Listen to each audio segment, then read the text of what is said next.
Surat Dumas road ઉપર silent ઝોનમાં થયેલી ફાયરિંગ પ્રકરણમાં પોલીસે જાસોલિયા સહિત 3 આરોપીઓની ધરપકડ કરી છે। ડુમસ રોડના સાયલેન્ટ ઝોનમાં શનિવારે રાત્રે ફાયરિંગની ઘટના બની હતી, જેમાં પોલીસે 29 વર્ષીય વૈભવ શાંતિલાલ જાસોલિયા, 28 વર્ષીય અકિલ પરવેઝ બ્લોચ અને 26 વર્ષીય ઉર્વેશ વિનુ બૌહાની ધરપકડ કરી છે। વૈભવ અને ઉર્વેશ બંને મોબાઈલ એસેસરીઝનો વેપાર કરે છે।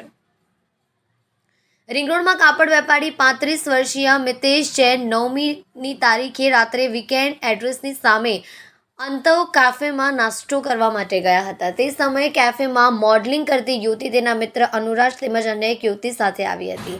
दरमियान कापड़ वेपारीए मॉडलने कह्युं के तने मारी साथे वात केम नथी करती। आथी बंने वच्चे बोलाचाली थई हती। वेपारी कार लई वीकेंड एड्रेस फ्लेट नंबर 504 में गयो तो ज्यां पार्किंग में मॉडलनी कार हती। वेपारीने खबर हती कि मॉडल बेनपणी साथे वैभवना फ्लेट में रहे छे।